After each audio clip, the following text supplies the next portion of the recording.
Hello, and welcome to this week's episode of the Ken and Mark Show. Or how I learned to stop worrying and just call it football. That's right, the show where the opinions are made up and the shape of the balls does not matter. How about that? Hey, welcome to 2021, Ken. Yes. This new year, new us. Meet the new boss, same as the old boss, thus far. Oh my goodness. Man. Yeah, so it's been a bit of a week. We've had the NHL season starts in a week. Basketball is back. We've got NFL playoffs. Somebody tried to take over the government 2 days ago. What can I say? It was like the scene was crazy about that, but I wasn't surprised. Oh, I was not surprised that it happened. I mean, they've been telegraphing it for months. Yeah, I don't. The only people that seemed surprised were the Capitol Hill police that weren't in on it, or because the ones that were seemed to know what was going on, or the right wing media. Yeah, they somehow shocked by all this. So I mean, they couldn't come up with lies quick enough. It's like their lie. I feel like the lie machine of the right wing media broke down, and they were like, Antifa. They had about 12 hours where they couldn't come up with the right lie for the moment. The reason why I know the lie machine broke down is because no one has said George Soros. I know, right? Like this is the first time he's got to be like sitting there like, what about me? You don't hate me anymore? I don't understand. I organize all this stuff. I do all these things. It's kind of we're kind of at the point, Ken, where I know there are NFL playoff games going on today. The Seahawks are playing the Rams right now, and to be honest with you, I don't care. There's too much else going on for me to be distracted by sports. But this is a sports show mostly, since it is the new year, this is the Janus episode, Ken. This is the time of year when we take a look back before we take a look forward, and we present to you the 2020 Ken and Mark Show Awards. Perfect.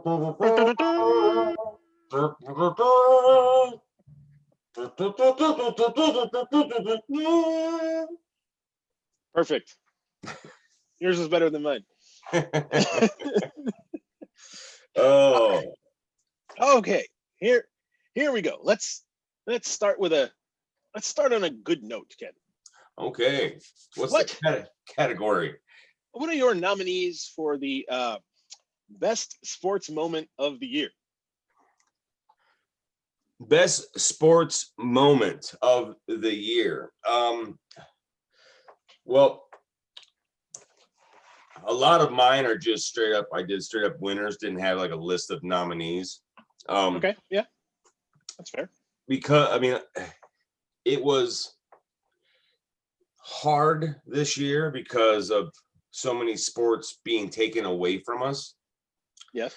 But my best sports moment was the end of the Premier League, the English Premier League season, with Liverpool finally breaking their curse and winning their first Premier League championship, and United coming back from the COVID break, starting out like in 9th, 10th place or something, and finishing in 3rd place.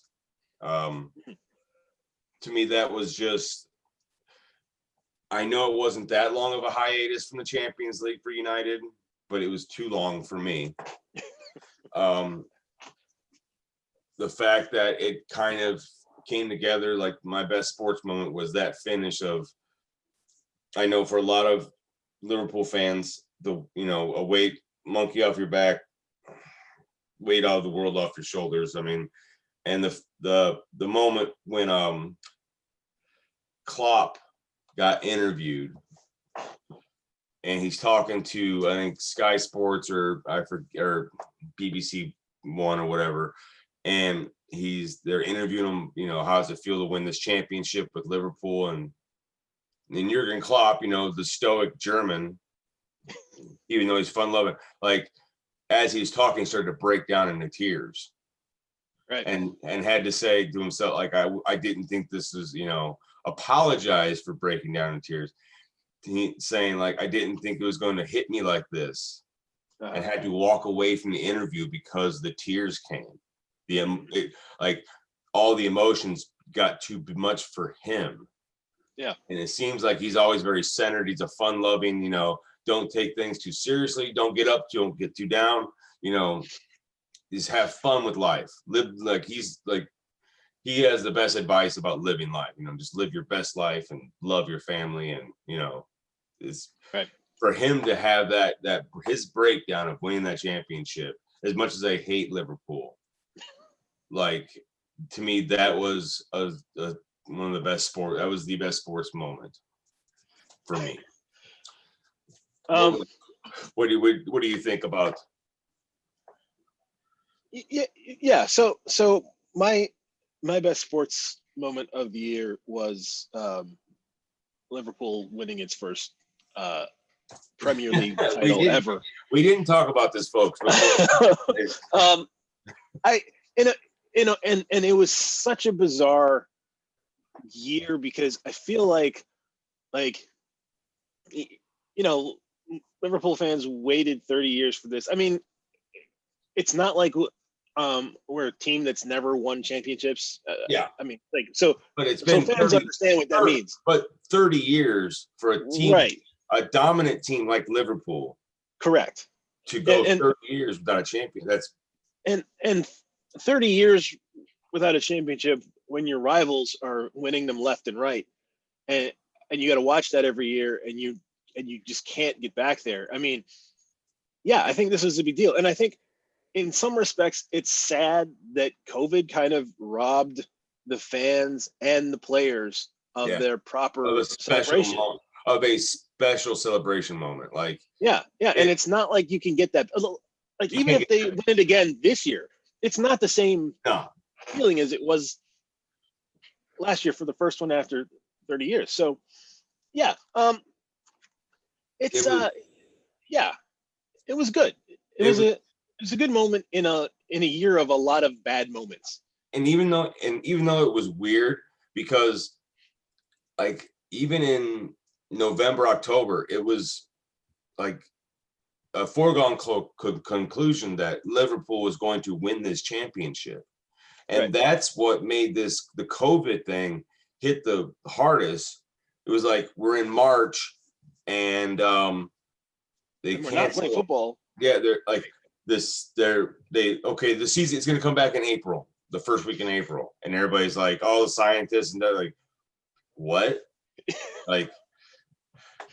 And the fact that like they were able to get it back and finish this season, because that could have very easily been the worst sports moment for Liverpool to have as dominant a season, to be like one game away from clinching it, and then have it canceled. It's like, it was like, are you kidding me? It would have been it would have been terrible. It'd be like the Chicago Cubs in Game 7 when they went that rain delay. Yes, and it's like, we got to forfeit. We never came, but they just stopped the series. Like we can't finish because all it did was keep raining. Like it never stopped raining in Cleveland. Right. And we're sitting like, what? Oh man. Okay. We came up with the same one, so we're 1 for 1 so far. I want to say last year's ours were like we had a lot of them. I got a feeling this year there's going to be more. At least I have a feeling. I mean,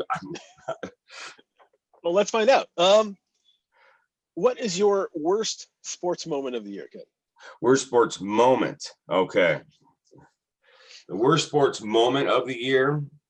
I've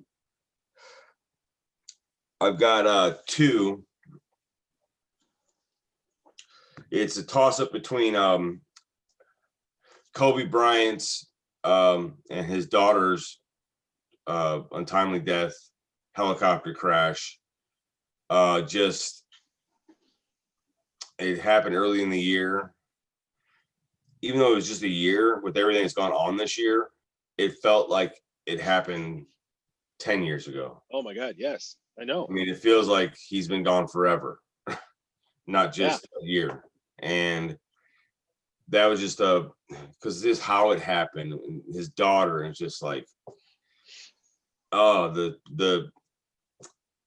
that stuff. I mean, just bad. And then my worst sports moment was Rudy Gobert. Oh man, Touching all the microphones. Oh my gosh. And the recorders when he'd gotten tested for when this whole COVID thing, and people were downplaying it, and him doing that and coming out positive, and then getting some of the reporters COVID. I had forgotten all about that, but you're right. That was the thing that kind of kicked off this whole thing, right? Gobert's in that interview and he's touching all the mics, and it's people are laughing. It's kind of funny. And then what was it? The next day, he came out tested positive, and two then teams are right. They're getting ready to go on the floor, Yeah. and all of a sudden the game is canceled because a dozen of them have positive tests, and that kind of kicked off the entire end of the sports season. The domino for I'd say for the NBA, the domino for the NBA was Rudy Gobert touching microphone. Oh yes, but that that moment happening in the NBA shut down everyone else as well. Oh yeah. Once it happened in basketball, it crazy. It happened to everybody else just after that. But like I mean, I've got to give it to Rudy. I mean, it's as sad as Kobe was. Mine is Rudy Gobert being a dumbass. What was your worst sports moment of this season? My worst sports moment of this season was, again, like you, the death of Kobe Bryant. Just the way that it happened. Like he's on his way to a basketball tournament with his daughter in a helicopter, crashes. He's a young man. I mean, he's what, in his 40s maybe. Yeah. Just retired recently. I mean, just retired. Yeah, just kind of the whole second act of his life was. Yeah, and I mean, I don't know, like name the basketball players not named Michael Jordan that have had a bigger impact on today's players in the last 20 years than Kobe Bryant. Like, I mean, I don't know that you can. Like, people as great as Shaquille O'Neal was, people don't revere his game the way they revere Kobe Bryant's game. And because with Kobe and Shaq, what makes that, like, it's a bittersweet with Kobe and Shaq, because we saw how good they were together, and with them splitting up, it's like you guys could have won 7-8 championships together. Easy. Yeah. Like that's not like a ridiculous number about how good and dominant in those. Shaq in his, like, the elder prime years, and Kobe coming into his first prime years. Yeah. Because it seems like superstars, they have their early prime, like, 20, 21, 22, 23, 24. Then there's that. Then they kind of figure out how to be a basketball player, how to truly understand the game. Right. Later on, the first few years, they're just phenomenal athletes, and then they figure out how to play the game later, and then so there's 2 peaks in their career. Yes, absolutely right. It was just what Kobe was able to do without Shaq, and get the Lakers a couple more championships, proving that he didn't. Shaq needed Kobe. Kobe didn't need Shaq. Well, to be fair, Shaq won a few on his own as well. So It's but it's still it would have been it's that couple that they should have Yeah. got their differences, and the NBA should be thankful for Kobe because he kind of bridged that gulf between Michael, Magic, and Larry to today's LeBron and Steph Curry. Like he was like, yeah, I know there was like you had your big men like Olajuwon and Shaq. It was like a big man era, but big men Yeah. don't really put butts in seats like your No. point guards or shooting guards and your power like your forward like guys that run the floor. Right. Like those are the guys Right. that put butts in seats and sell tickets. Yeah. And Kobe was that bridge between today's NBA and the old NBA. I agree.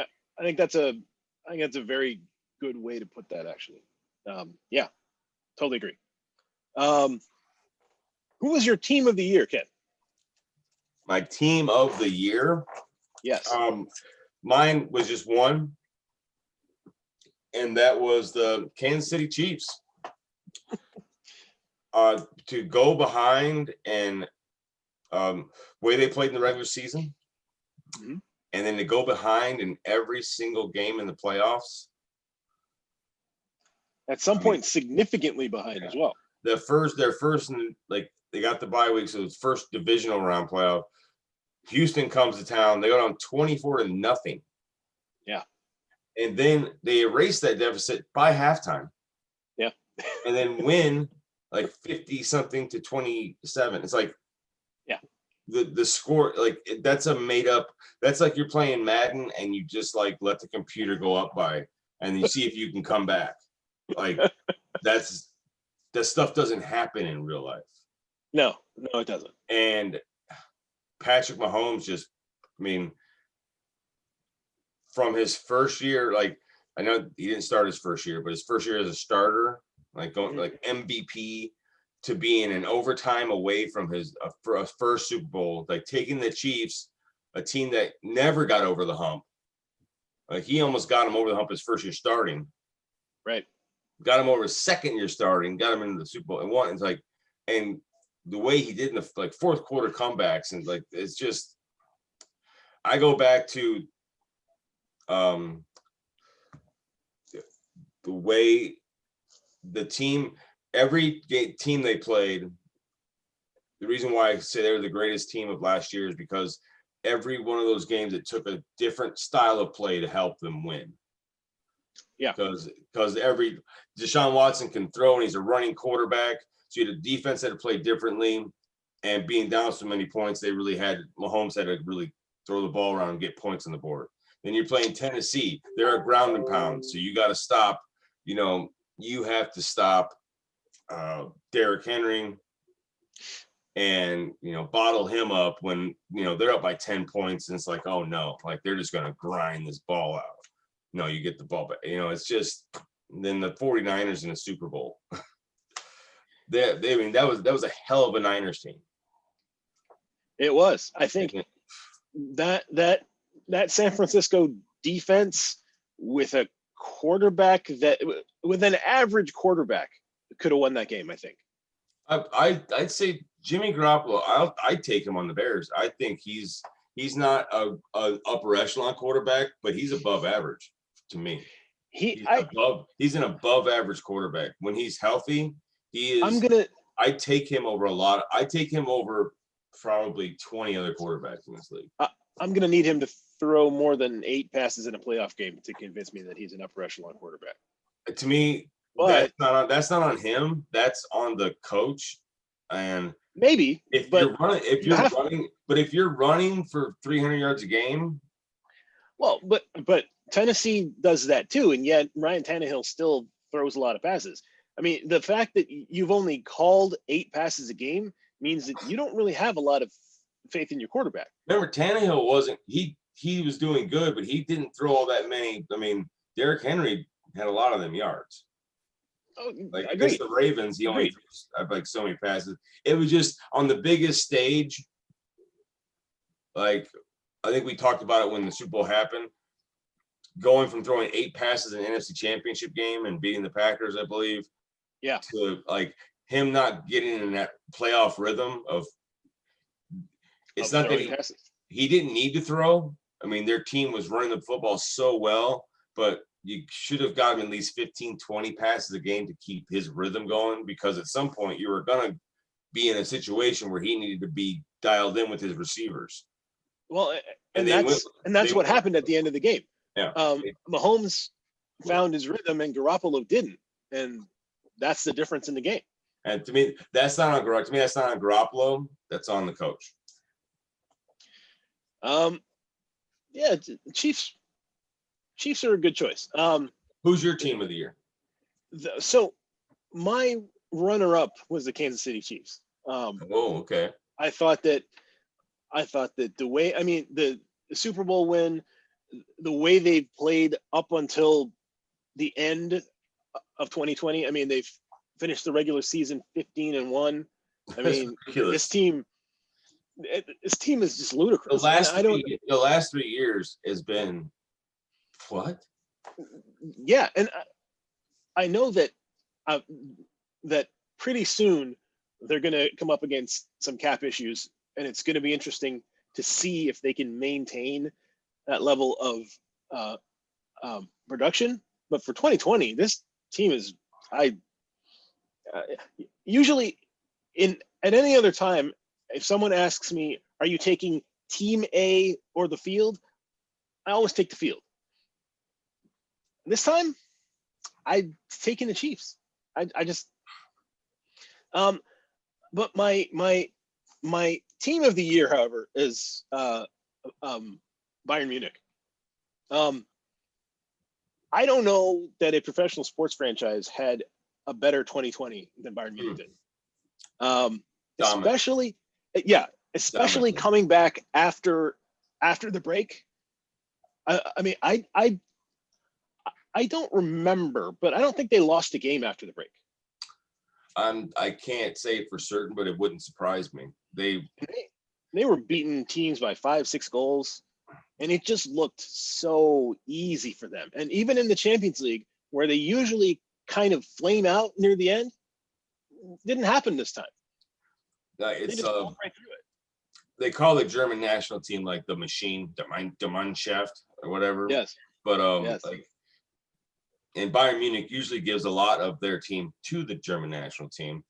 Yes. But I mean, that Bayern Munich team last year started to turn into their own version of Die Mannschaft. I mean, they were just and they did it without having really imposing center backs. Yes. I mean, their defense, their back four was not like a killer back four. It was just speed and good passing. Like there was. Yes. Yeah. It was a makeshift back four for a lot of the season. Great coaching and players executing what the coach needed to have happen. Like it's, here's our weakness. Teams are going to attack it. We need to do this. And the players did it. And teams had to be frustrated, being like, there's an obvious weakness to this team. We just can't exploit it. But they're covering it so well. We can't. I mean, that says you're a really damn good team. Like, your weakness, and the other thing, like, there's no height. It's blatant. Yeah. And you still, nobody's hiding it. And you still win the two, if not, didn't they win the German Cup? I can't remember if they won the German yes. Cup.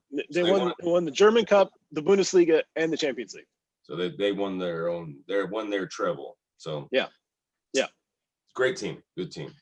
Robert Lewandowski is one of the best strikers. He should have a lot more endorsements. He should be a lot more famous than what he is. I agree with you. More people should know who Robert Lewandowski is, and I blame it on his agent. Or he should be in commercials. I don't know if he just doesn't have the personality for it, or if he can't. He doesn't have to speak English. Messi does American commercials and shit. I think it's his style of play. Like the issue is, like he's not flashy like Neymar or Messi. Like he's not gonna carve through 8 defenders and score. But if he gets the ball inside the 18-yard box, he's scoring on you. And it's not always pretty, but it's always in the net. And People I love. agree, he should be more famous. If I'm an American product, like what Americans don't know much, they don't know crap shit about soccer, but they know goals. Yes. This is a guy that scored a hat trick in or 7 goals or 6 goals in 3 minutes or something stupid. Oh yeah. There's a product that you can just take clips of him scoring and the announcer, this is the greatest performance, and then put that up against the Chevy Cruze or something you know what I mean, where the announcers could be talking about the player or the car at the same time. Oh, yes. they're look at the quality of cornering and stuff it writes itself. It does. We should be in advertising. Oh, we should totally be in advertising. We Obviously. should open up our own advertising. Who is your player of the year, Ken? My player of the year? Yes. This one, I went back and forth. It was Patrick Mahomes, Mo Salah. I mean, it's oh man, who do I pick? So many players had great, Derrick Henry. I mean, even Derrick Henry. But as I thought about it, it was all of a sudden the clouds parted, and then the sun rained down on me, and I heard the angels singing, and they were singing. Yes. They were singing in Portuguese. Yes. And they sang a name, Bruno Fernandes, and Bruno Fernandes. I mean, I believe if I heard the stat right, United since signing him have the most points out of anybody. Signing him over in the last January, that last transfer window in January, one of those great mid-year signings that you usually don't get. And it was just, he hit the ground. He took a team just by inserting. Normally when we talk about soccer, it's hard for one person to come in and kind of can help a team, like a Ronaldo to Juventus, or they're not changing who they are. They're just, we have Ronaldo and we have an extra talent that we can get the ball to. Yeah, it's not like basketball in that you have one player come in and there's only 5 guys on the floor, and now all of a sudden one guy is a huge difference. Soccer, there's 11 players on the field. One guy typically does not change the fortunes of the franchise immediately.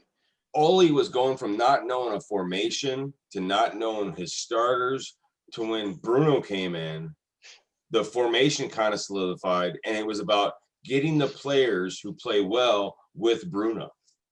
Right. He took over. I mean, he's taken over our penalty kicks from people like Paul Pogba and Marcus Rashford and Anthony Martial. I've seen those guys get penalties, and then he comes up and takes the kick. He's jawing at refs. He came in and I've never seen a foreign player at that, come into a team that's big like a United, or even I've never seen it at a Chelsea or an Arsenal or a Liverpool. One guy come in from a different country, doesn't speak the language, and basically say, no, I'm the captain. Look at me. I am the captain now. He doesn't wear the armband, but Bruno runs that team. Listen, the fact that Harry Maguire and not Bruno Fernandes is the captain is just absurd. Well, the fact that David De Gea should be the captain, but that's not here or there. But Bruno Fernandes, and I'm a Liverpool fan. I hate this. Bruno Fernandes dragged Manchester United kicking and screaming back to relevance. Yeah. All by himself.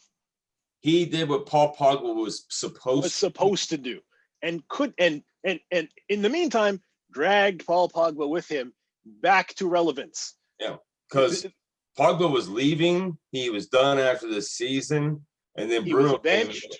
and Bruno comes in, and he just waved his magic wand over everybody like a fairy godmother, and like everyone's like uniforms got clean and their boots got better, and whoa, even the grass got cut. You know, the one dead spot sprouted grass again. I mean, it was insane. The one problem with Bruno Fernandes is that he saved Ole's job. Yeah, that's the only. So now you're stuck with him. Yeah, because when I saw Pochettino at PSG the other day, it's like I wanted to throw myself out a window, but I live on the first floor. I work on the ground floor. Like, wouldn't have helped much, is what you're saying. but the good thing about it is that Pochettino is at PSG, means he's only going to be there like 2 years. Like, that's true, right? That's not a long term. Like, he's not going to win the Champions League. He'll win the French league, and it'll just be like, I don't know when Messi leaves Barcelona in the summer and goes to PSG, he might have a shot at it. That would be. Pochettino must be licking his chops.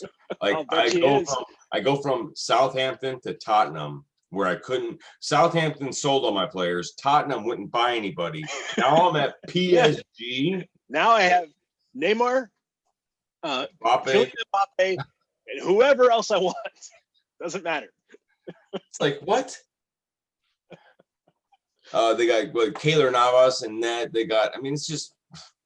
Oh, that team is ridiculous. It's stupid, but no, it's Bruno Fernandes, player. I mean, the goals he's scored, the amount of goals he's like been a part of, like I think he's stayed in the 85 to 90 percentile range of all the goals we've scored. He has been a part of either by scoring them or assisting them. And he's a midfielder. He isn't a striker. He's not like a false nine. He's a midfielder. Yeah. And it's just like, bro. He's what Kevin De Bruyne used to be, like a year ago. Well, Kevin De Bruyne 2 years ago. Kevin De Bruyne in the last couple of games, he still is. So let's not get it twisted. Kevin De Bruyne is still Kevin De Bruyne. Who's your player of the year? My player of the year, I'm sorry, I'm gonna have to be a bit of a homer. My player of the year is Alphonso Davies. I think that when you go from refugee camp to a little place in Edmonton, Alberta, that's nothing like your home country, and you start playing this little game of soccer in a country where you can only play it 3 months out of the year because the rest of the time the ground is frozen, and you go from that to Bayern Munich, where you supplant David Alaba at left back and become the go-to starter every week, scoring goals, getting to the Champions League, assisting goals in the Champions League. I don't know, and you're 18 years old. Yeah. I don't know how you can have a better year than that. Taking your national team and getting Canada to become, getting higher in CONCACAF. Right. I mean, and he's 19 years old now. He's 19 years old. The sky's the limits for him. I love that he chose Canada for his national team. Yeah. Because he could have very easily chose one of the African teams. There were probably plenty of other countries he could have chose. Probably could have even chose Germany if he wanted to. And that happens. It happens a lot with Canadian athletes, in that a lot of our athletes are dual citizens, and for some reason they choose to represent Canada. I mean, we have 3 female national soccer team players that have U.S. citizenship that choose to play for Canada. Yeah, and they understand that by doing that, they're likely not going to win a medal. but they choose to do it anyway because they feel that's their country, and I have to respect that. Yeah, no, nothing but respect for that. Like nothing but mad respect. Like he's gonna single-handedly make like the Gold Cup interesting because instead of it, adding a third team, if we can get Canada to like have a couple more, I want to say they got a couple more like young players that could emerge. I can't remember. I don't remember. They have a guy at who's currently, I don't remember if I think he's playing in Spain. His name is Jonathan David. He's also really, really good. So we got a couple of players that are getting ready to make some noise.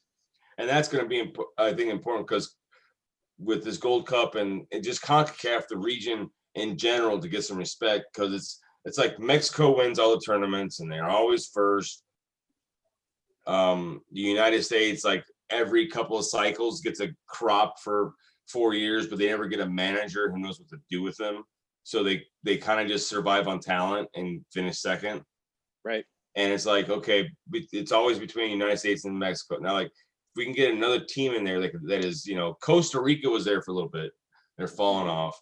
Like Panama was there for, and then they fall off. But it's like, we need another team like a Canada, be perfect, that have our own little, like the NAFTA trophy. Your upset of the year, Ken. My upset of the year. Yes. Okay. Let me go grab a dew real quick. I need some caffeine. But okay. But I will say this: my upset of the year wasn't like a single game; it was a team. Okay.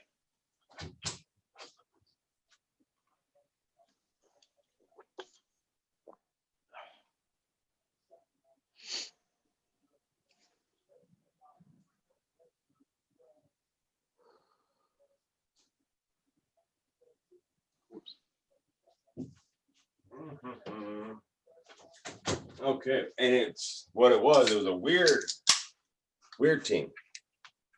Yes. My upset of the year goes to Sheffield United. Okay.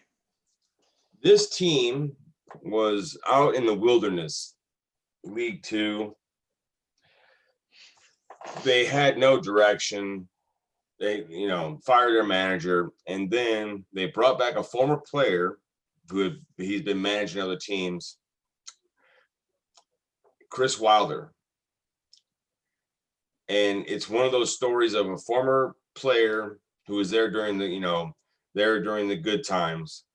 Mm-hmm. Who comes back, he knows the club, and most time that doesn't work, but the fact that the fans, the board knew they needed someone who knew the club, how it worked, and what makes Sheffield, the Blades. It's just a great feel-good story. Them getting, missing out in the playoffs and then going to League One. Yes.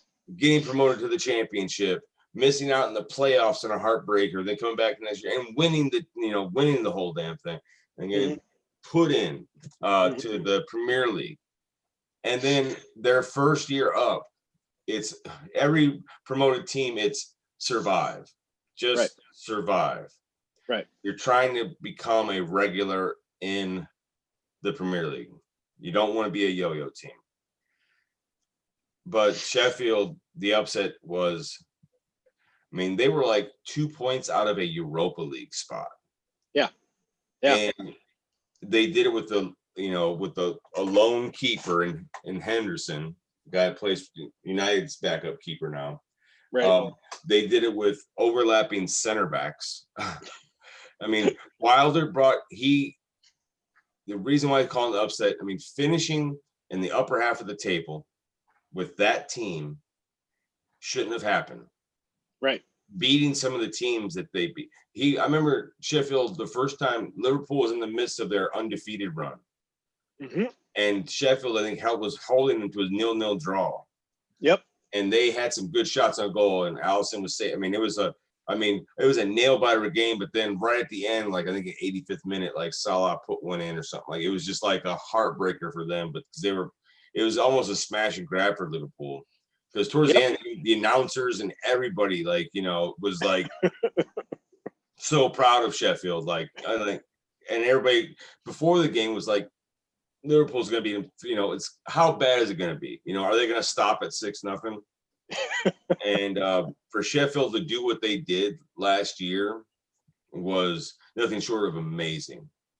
And I know it's not your classic upset, but to me, it upset a lot of people's predictions of what was going It to happen. certainly did.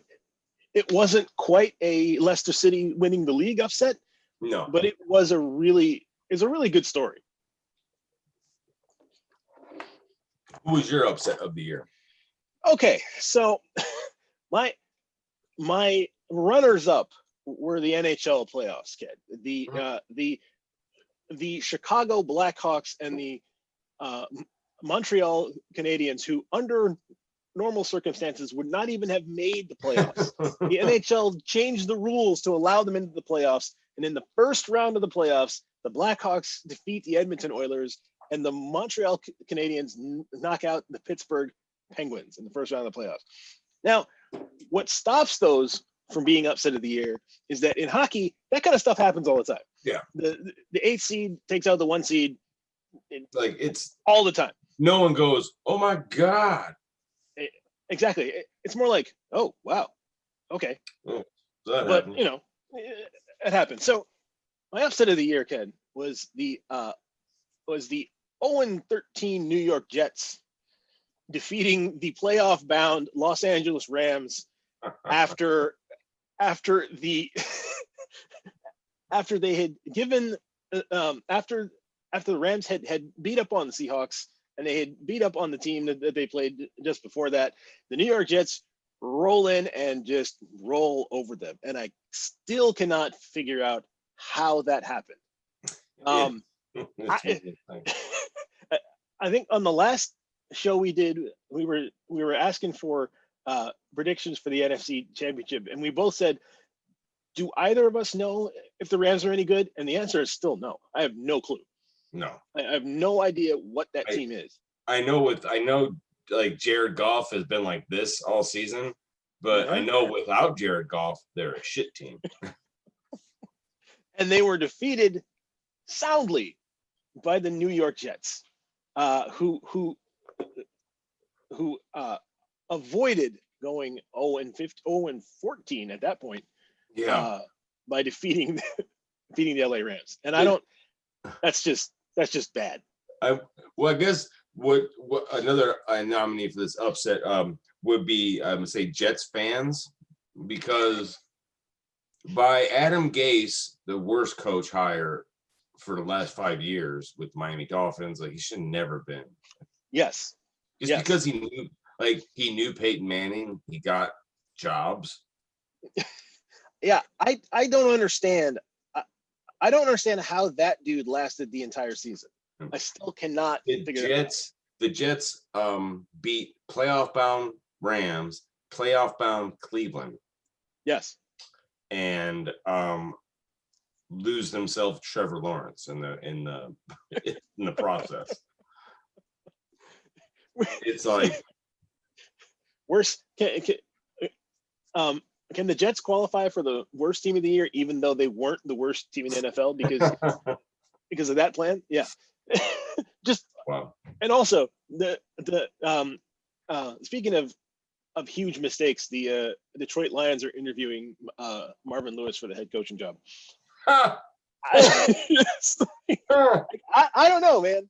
You go, Jim Caldwell at least had a winning record, and then you go to Matt Patricia, and now you're looking at Marvin Lewis. Like there are other guys that don't have 1-32 records over the course of 2 seasons that you can probably interview for the job. I'm just saying. If he can bring, like what Marvin Lewis will do for Detroit is he might be able to keep Stafford. Maybe. But at this point, Deshaun Watson wants out of Houston. Do you not take a gamble on it? Like, I don't know. What does Houston want? No, Throw something at them. See if you can a get pound. They want a pound of flesh. it.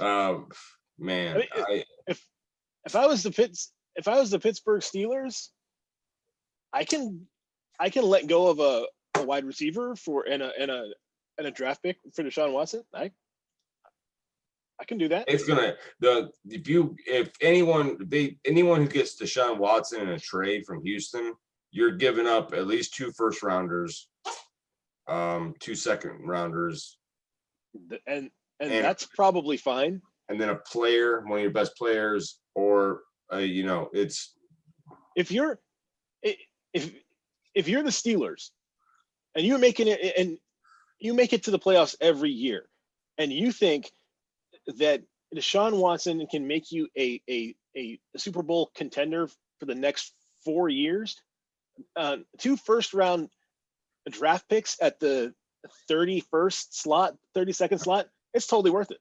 yeah, because it's the quarterback league, and to get a guy that has already gone through his growing pains. Yeah. Oh, George wants out. Come on, George. You want out here? There you go, buddy. Go get something to eat.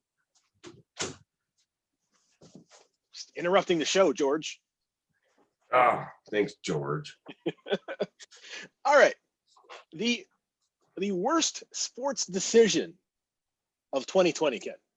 Okay, the worst sports decision. Oh, since it was 2019 when Adam Gase was hired, can't do that. Mine is MLB and how they handled COVID-19. Oh my gosh. First off, the ownership was having a fight with their players about how many games to play, and trying to, like, these billionaires who own these teams trying to screw the players out of what little money they make. Yeah. And just trying to, well, we're only gonna do 60 games. So you only should get that, how many checks, and like the players like, no, like it's still a season. It was just, they had the worst press. The commissioner of baseball, I forget his name, he said some of the worst stuff. Oh, he's terrible. It was the MLB had a 2-month run of just bad press. And then the season starts and you've got teams dropping because they decided, instead of having regions where they could lock into a bubble and you could see how it worked with hockey and basketball, where the bubbles in MLS, the bubble system works. Yes. It's not perfect, but it works. Yes. MLB decided, no, we're going to have travel and keep everybody in their stadiums and it'll just be fine. Toronto Blue Jays playing all road games because they couldn't play a game in Canada. They didn't think about that. It's like, and to me, that's, if I'm the owner of that franchise, I'm pissed. It's like, this shouldn't be, it's just the way. So worst sports decisions, just basically MLB and how they handled the COVID-19 coming back from. Yes. When they had other leagues who had tried multiple things and saw, and then seen what works and what doesn't, they had all the time in the world to figure it out. And they still messed it up. You know what it reminds me of, Ken? What's that? America. We have examples of how other countries have solved problems. COVID-19, for example, we have examples of how other countries have mitigated the damage and not had 400,000 people die. But for some reason, instead of looking to them and seeing what they did right and how we can apply that to ourselves, we said, fuck it, we'll just do it our way. And here we are. We'll do nothing. And here we are. Yeah. You can think this is what happens when people who hate the federal government because government's the problem. Well, this is what happens when the federal government isn't involved with solving the issue. So I hope everyone learned from this, but they won't. because Oh it no, didn't. no, they won't. I didn't get sick and die, so it didn't affect me. So nothing happened. Exactly. All right. Worst sports decision of the year. Yeah. On my end, the Barcelona board Oh angering Lionel Messi, yeah. driving him out of town. Lionel Messi's contract is up this coming summer, and he's made it pretty clear that it would take some momentous event to get him to stay at Barcelona after all the bullshit that he's had to put up with over the So last year and a half. he's gonna leave on a free. Exactly. They're going to get nothing for him. And what's even a worse decision than that, you knew he wasn't happy. He wanted to leave this summer. You could have gotten buku bucks for him. Right. And instead, you chose not to do that. And now he's going to walk away for nothing. And your team is going to be in shambles. Because I'm sorry, I'm taking $150 million for him. Even though he's worth more, I'd rather have something. Yep. Because I can buy 3 players, and yeah, they're not going to be as good as Messi, even if I put them all together as a Frankenstein. But, you know, that's still investment. But the fact is, though, if you had listened to him while he was there, Leo Messi had no intent. Leo Messi intended to be a Barcelona player his entire career. Exactly. He didn't plan on going anywhere. He didn't want to go anywhere. You drove him out. And it wasn't just last year. It was these last 3 or 4 years of players leaving and not bringing in other talent and not replenishing the squad, hiring bad coaches after bad coaches, and just basically you're beating and Messi. I mean, almost how good he is has. The board of Barcelona has taken him for granted. Yes. It would be like me dating the hottest Victoria's Secret supermodel and then treating her like shit, you know. And I can have any woman I want. Yeah. No, like, no, you can't. No, you lucked out there, but like you got lucky. Wait. Like, they are going to let the greatest player of this generation, maybe of all time, walk out the door for nothing. And they have no plan B. They have no plan B. It's either Messi wins them the game, or the team they're playing focuses all on Messi, and that allows people that can be wide open and they score. When Messi's gone from Barcelona, that team's they've got a that's a mid-table football team without him. And that's sad.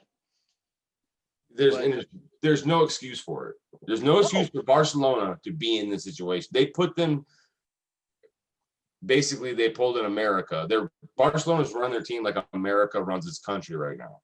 They have put themselves in this position, and they will end up paying for it.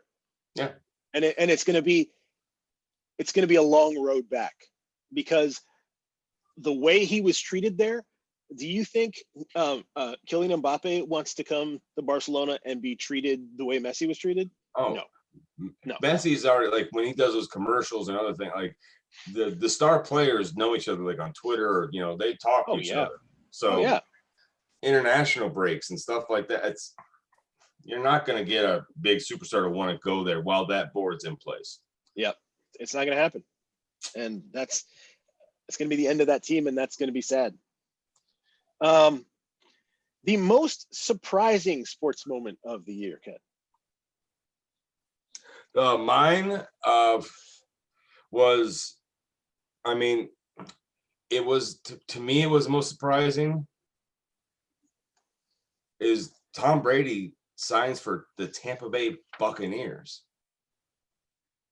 Interesting. Okay. Of all the teams, right, that were available, and even like, and then the fact that the Patriots even let him go, and the Patriots see how they are this year. It's like they basically pulled, like what's going to happen to Barcelona happened to Patriots this year. They thought they were badass. They thought they didn't need their superstar, that it was actually the coaching that actually did it and not the guy under center. I mean, he's the first 40-year-old quarterback to throw for 40 touchdowns. Yeah. Like, he didn't lose any. Tom Brady's actually really probably the best quarterback to ever play this game. Doing what he's doing now with a brand new team, with no preseason, no practices, no OTA. I mean, yeah, the fact, and what's even more surprising, like what Tom Brady going to the Bucs did, the Bucs then trade for Gronk, who didn't even play. Yes. They gave up a draft pick for a tight end who hasn't even played for a year. Correct. What? Yeah. And he got them, the first time in the playoffs in 10 years, the most wins they've had in 10. Like, it's. Yeah. He was a significant upgrade from Jameis Winston. I mean, Jameis Winston, always, he had the yards, but it was turnovers. Mistakes. Taking care of the ball is so important in this game. Look at all the quarterbacks that are doing really well. They don't turn the ball over. Right.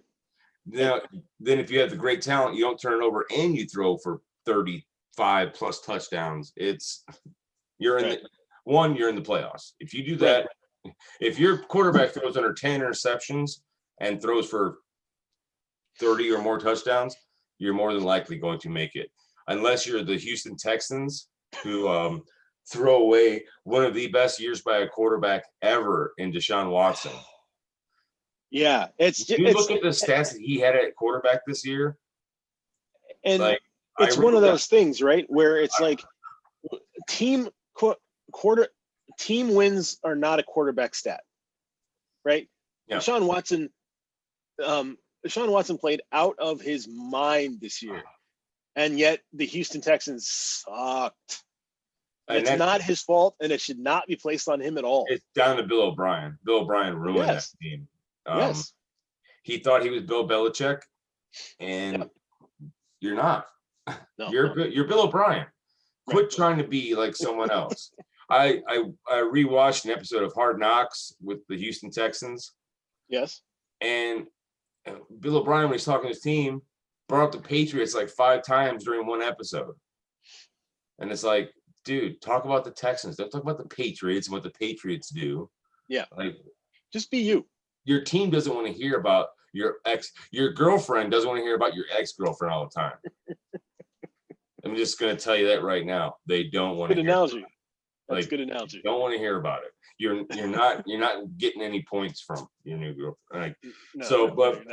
To me that was a whole season of surprise, but the surprise moment was, seeing that he signed, because there were all these rumors he could go here, then all of a sudden it was just like in a day, Tampa Bay Buccaneers, and then there's the picture of him in the jersey. It's like it was official. Tom Brady's not going to retire a Patriot.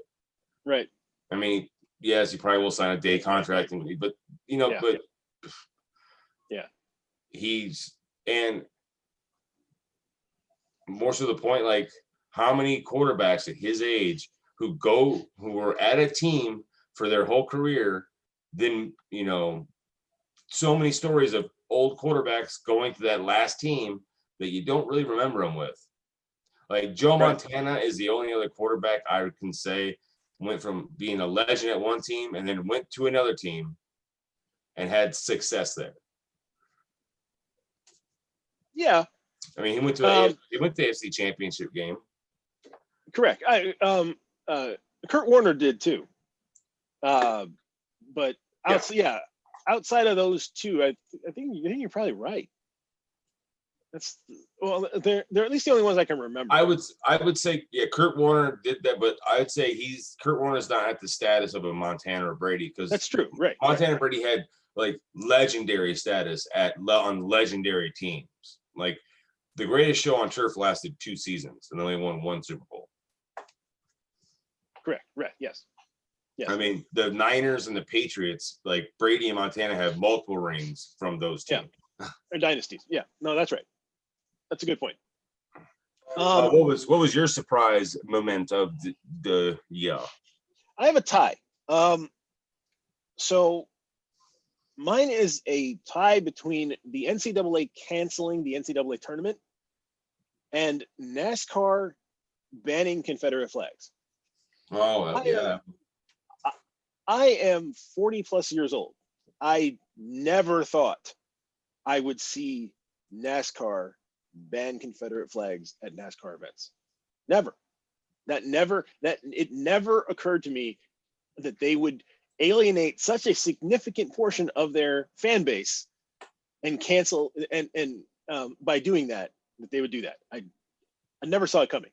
And I never thought that as much money is that's at stake in the NCAA tournament, I didn't think they'd have the guts to call it off. No. And somehow both of those things happened. So to me, that was, I mean, the NASCAR one more so. Yeah. Because I think that if you're dealing with kids, like at some point, parents are going to go, you're not risking my child's life so they can play for free so you can make money. But NASCAR, like, it's a regional sport. It is in the Southeast. Yes. The Southeast is historically the Confederacy. Yes. Like, this would be like banning coconut water in LA. This would be like banning Pabst Blue Ribbon in Portland. This would be like banning gentrification in New York. Oh, wow. Wow. What was your feel-good sports moment of the year, Ken? Feel-good sports moment of the year. Bit of a weird one. My feel-good sports moment was the Bundesliga ghost games. Basically, all this, we had been in lockdown, no sports. You've seen this wave of death wash over the entire planet. And then Germany figures it out. And to come back and give a template to the rest of all the sporting organizations that you can have teams play, no fans in the stands, and still get your product out there, have it televised, and bring some people some joy. The fact that the Bundesliga, I love it. They called them. They even had the German word for whatever the German word for ghost games is. I forgot to look that up. But the Bundesliga, they called them the ghost games because the stadium silent. The first game, there was no pumped up crowd noise. I watched that first game. It was awesome. I remember how happy you were. Like, that distraction was a feel good moment for the world. Being able to just take a 90-minute, or actually like a 2-hour break from all this craziness, and just watch some guys kick a ball around who are really good at doing it.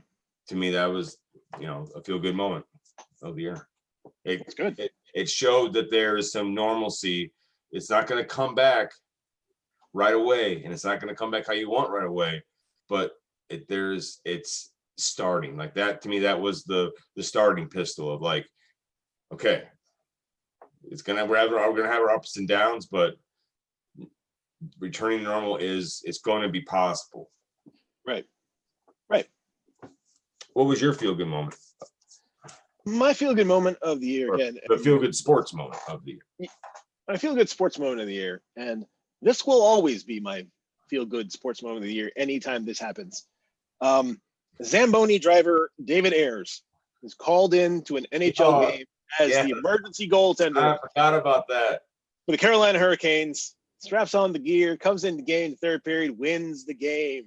Oh my God, yes. For those of you who remember, this happened in Chicago, I think it was 2 years ago, where one of the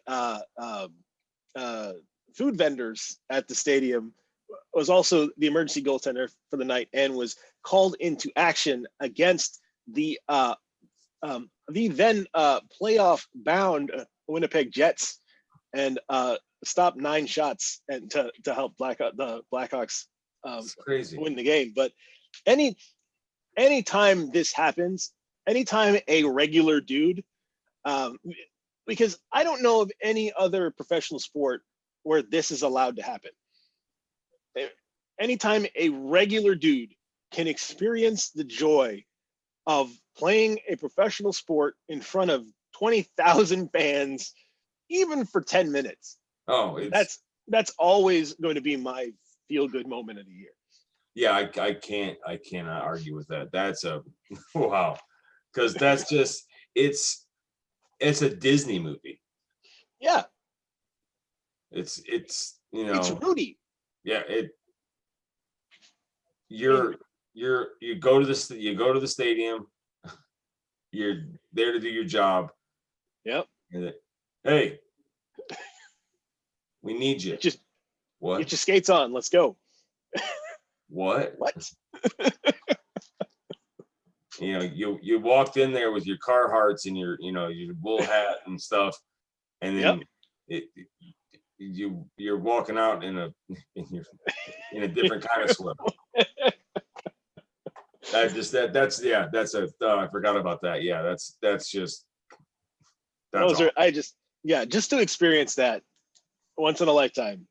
That's got to feel so incredible. That is amazing.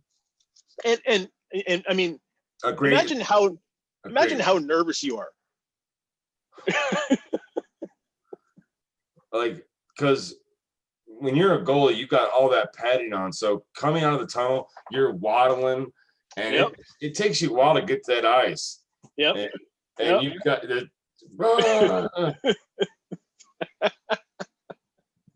Even if you play like league hockey, like the most people you ever have in the stands is like your wife and the other guy's wives, and there's like 35 of them, and that's it. And you're walking into this NHL stadium in front of 20,000 fans, not driving a Zamboni, because no one cares if you screw up driving a Zamboni.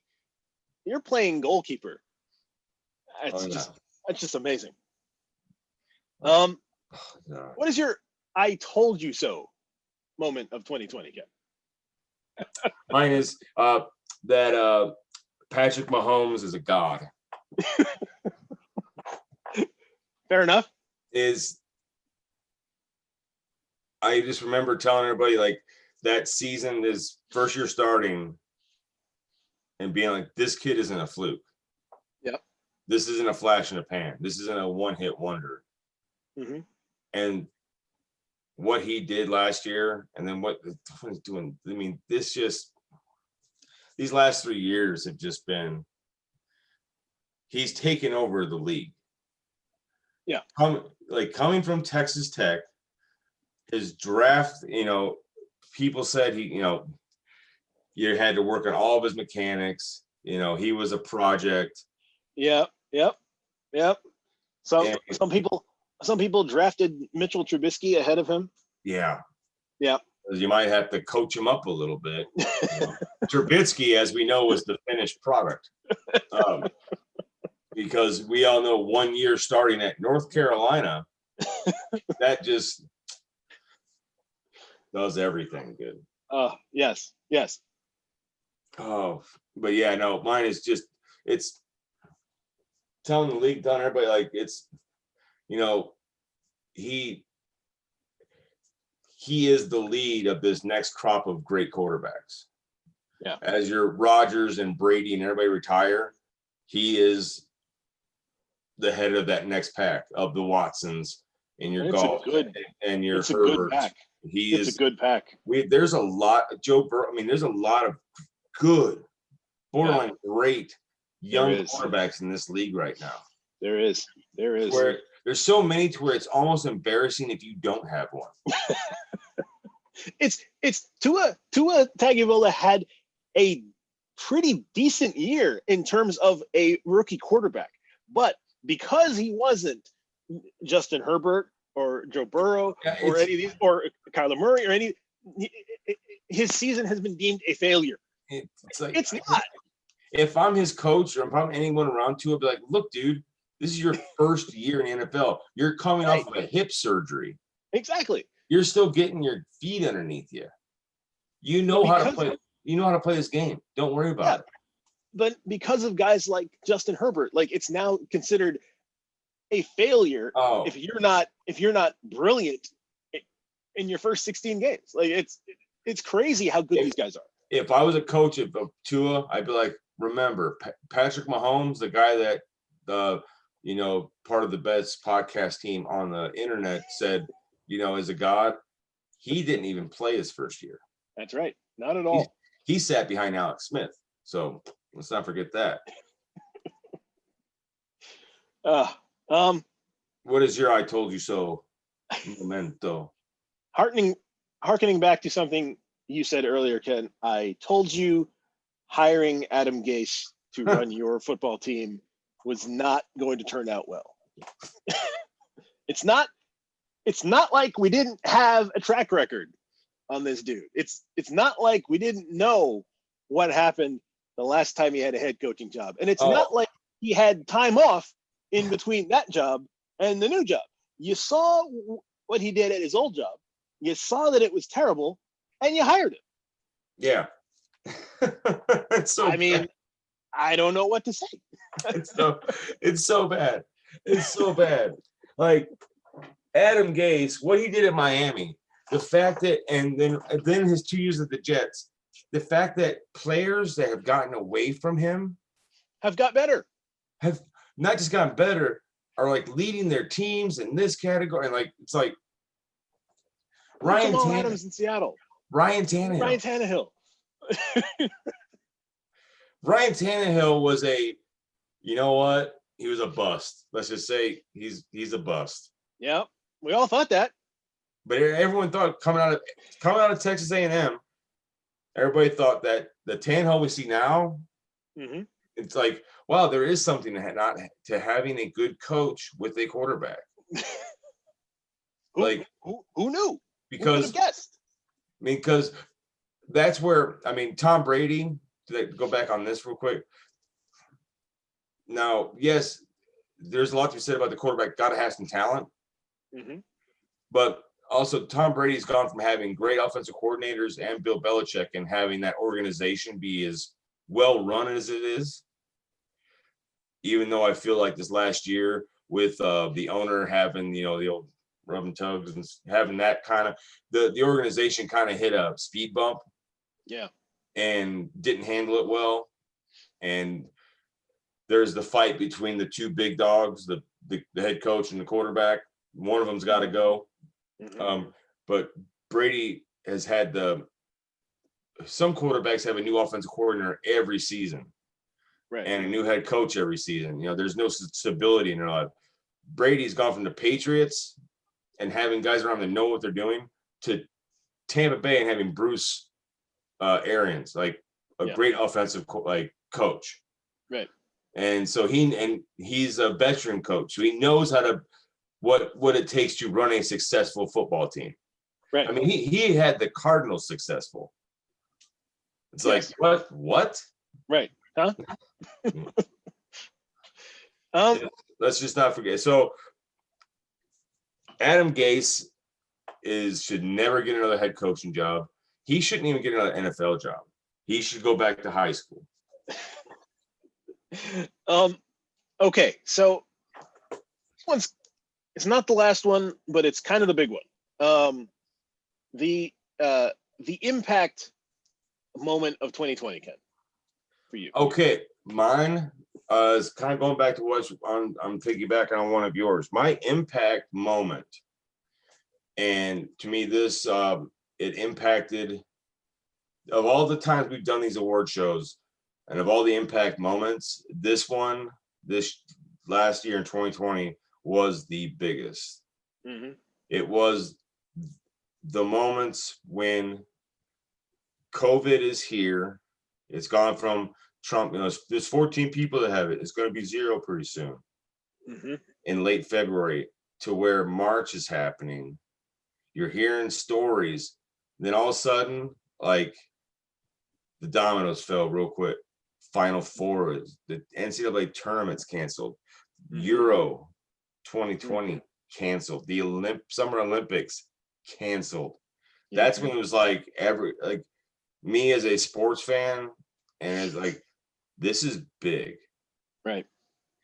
Because business people will have the peasants die to keep their show going. So they keep the money coming in. They'll let, look at World Cups and Olympics. They, the workers that build those stadiums, they let them die. Right. To build those stadiums so they can make the money from the Olympic Games or the World Cup.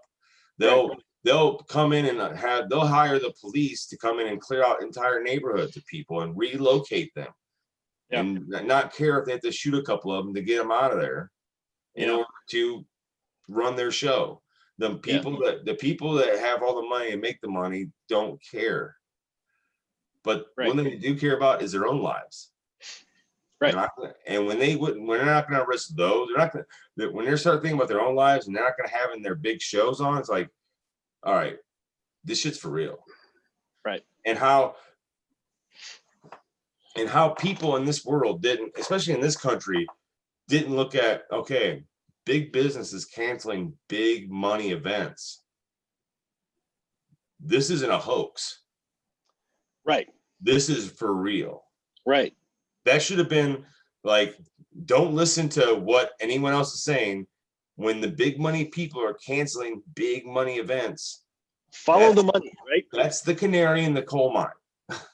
Follow the money, right? Yeah. Right. Because there's a long history of big money people letting people die. Right. Had building buildings quickly and forgetting certain, getting the lowest builder to build it, and he used either shoddy techniques or doesn't check the prints, and then a floor collapses. That's history, because we have that's capitalism, baby.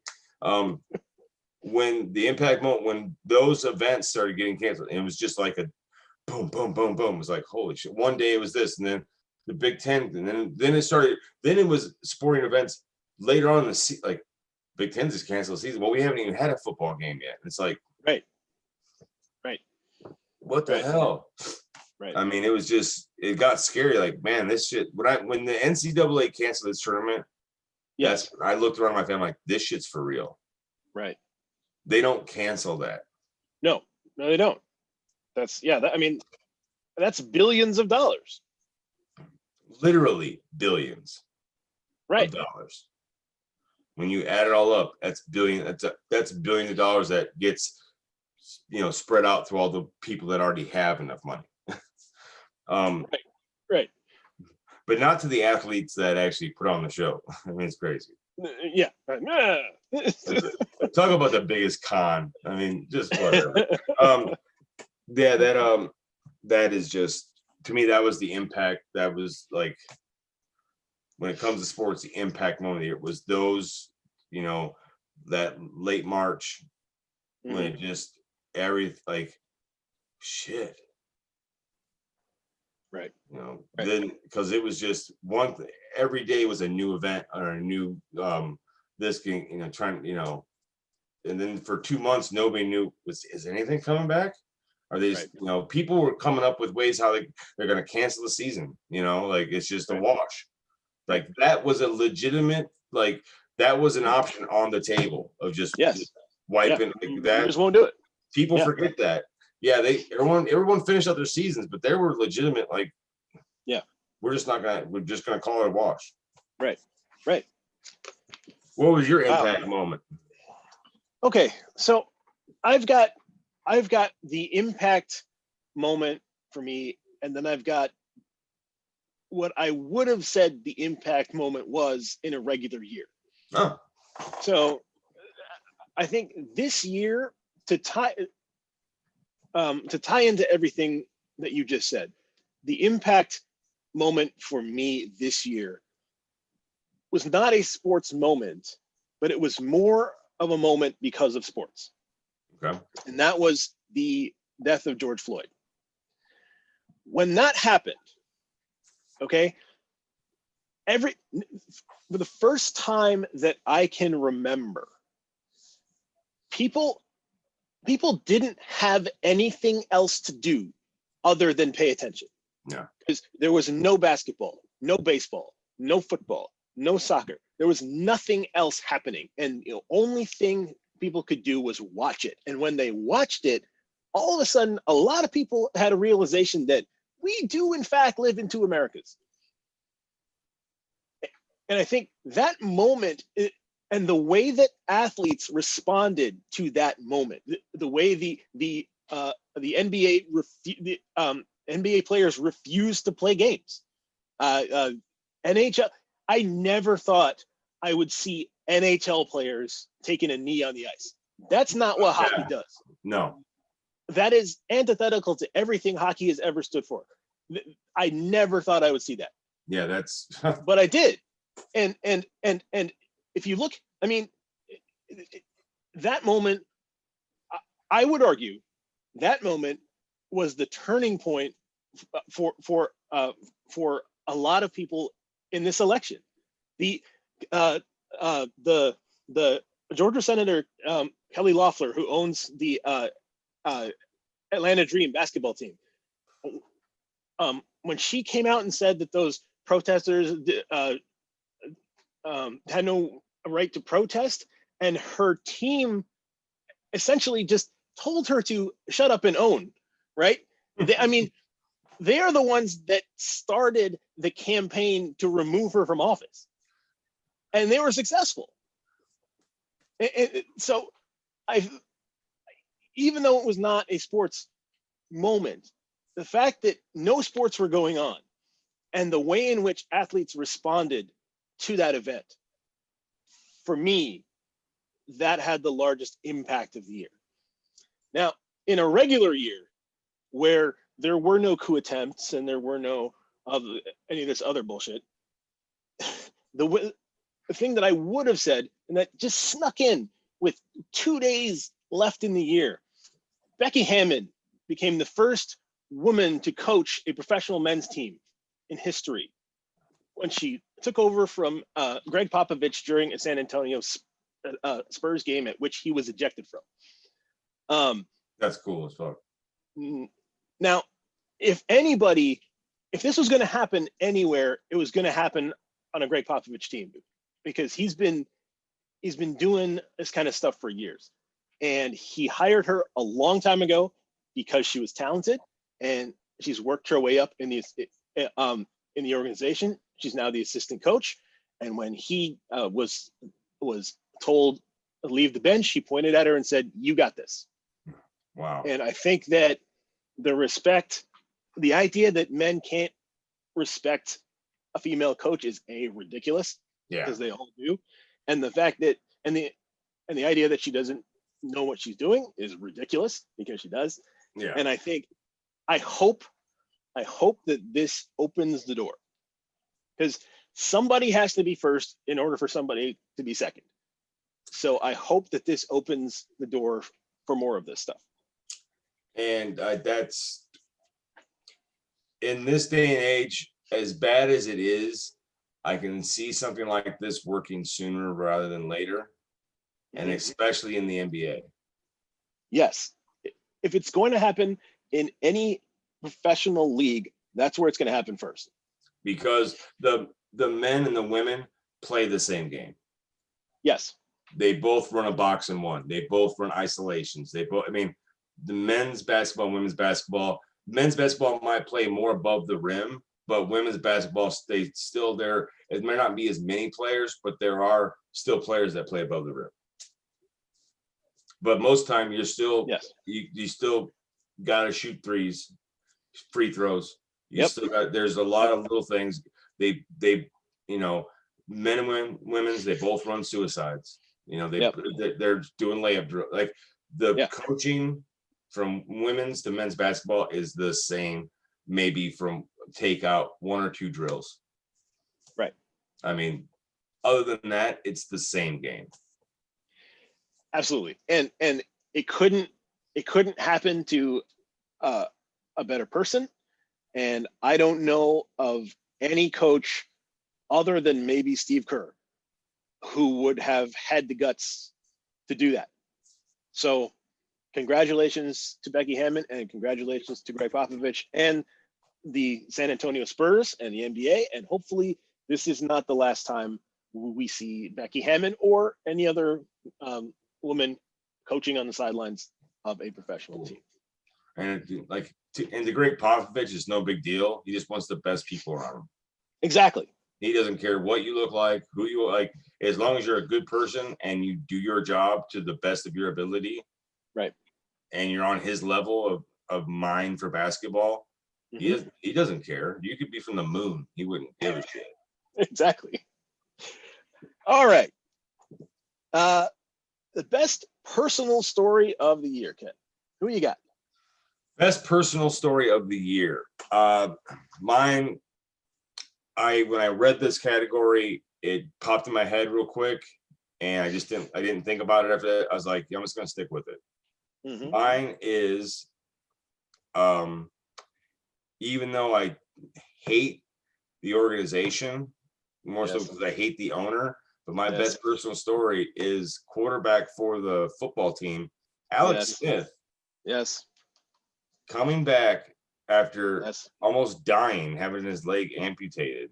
Yes. And not only taking snaps at quarterback, it wasn't just like a little come on in the fourth quarter and kneel the football. Mm-hmm. No, Ron Rivera needs you to come in and play. And then you're playing the LA Rams, and Aaron Donald decides to take a piggyback ride on you while your wife and family are in the stands to see you back for your first game. It's raining. I mean, it's like, when Aaron Donald jumped on Alex Smith, I thought his leg was going to I thought his body was going to explode. Uh-huh. But when he got sacked and got back up, it was like, he's back. Holy crap, he's back. What was your best personal story?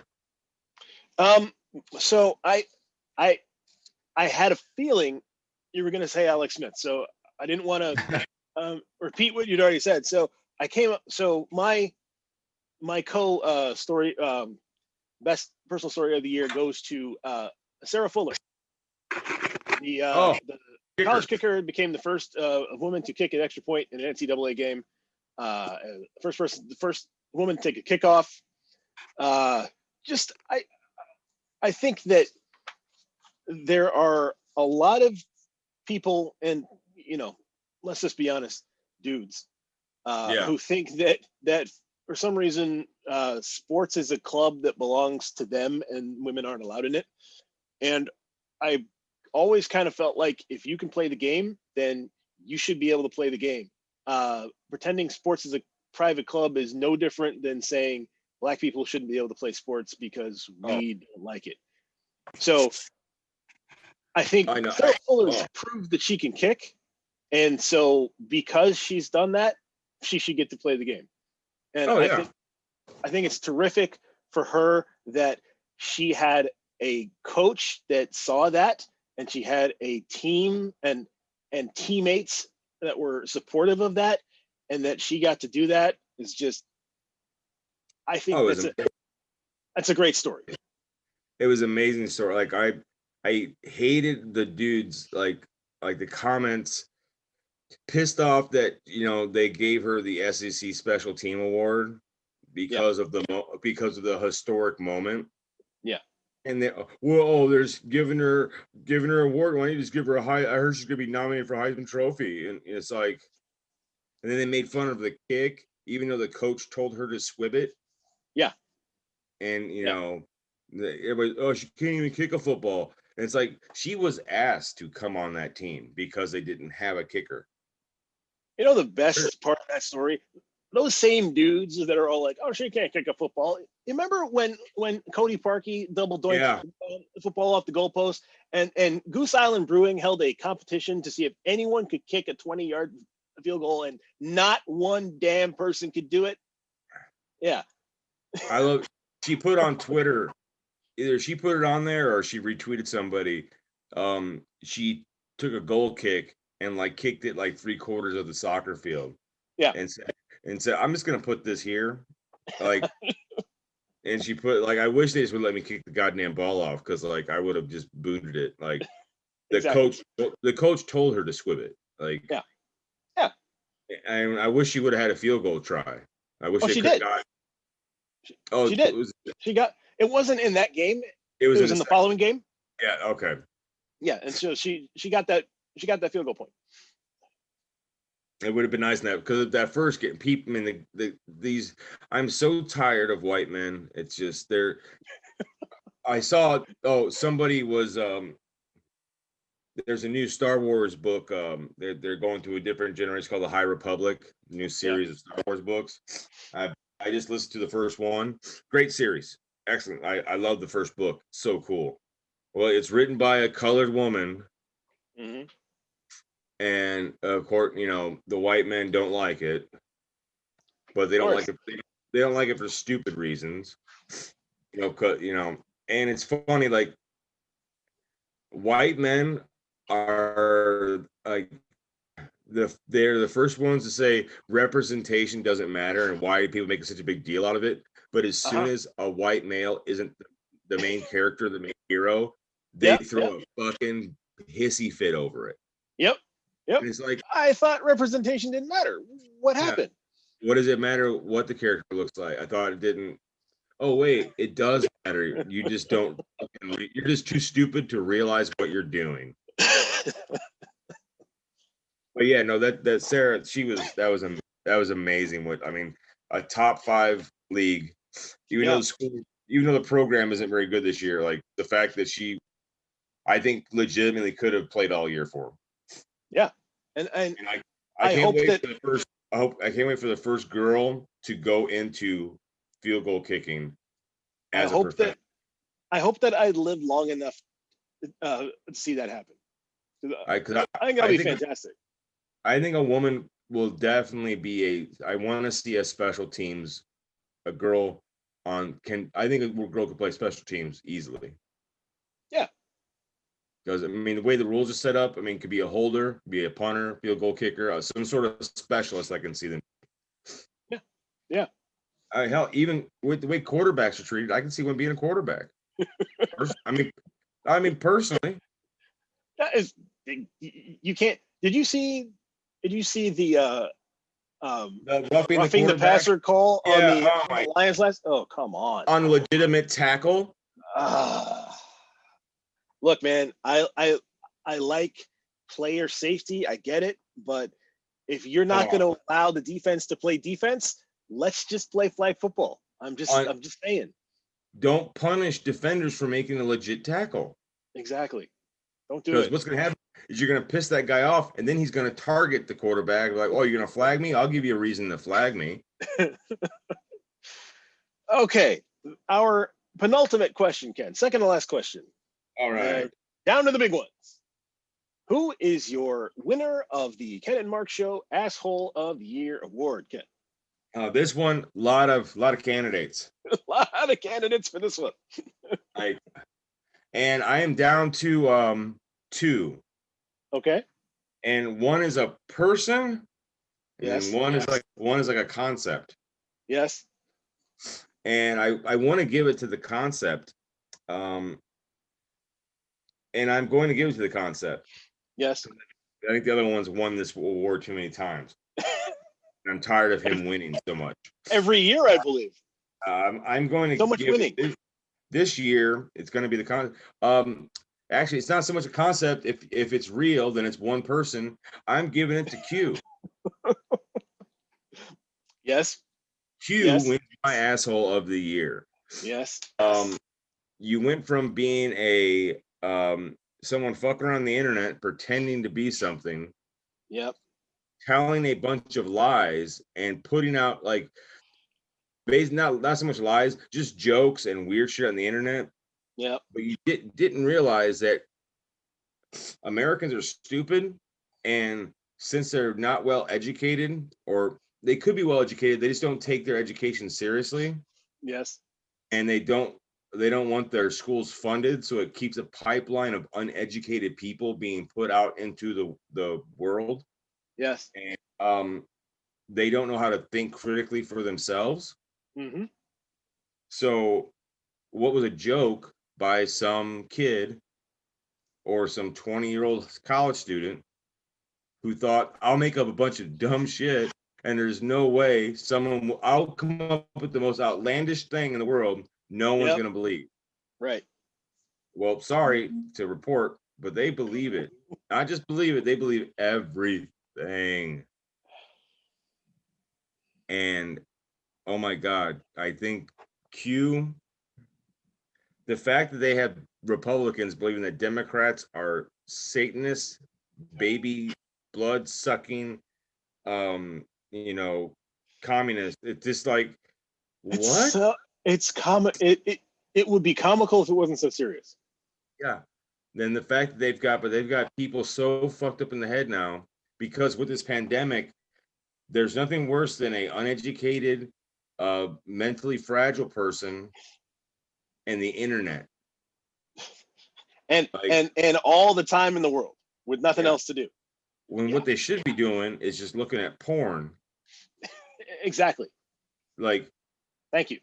no, they decided, oh, I'm gonna watch Fox News and start looking up this stuff.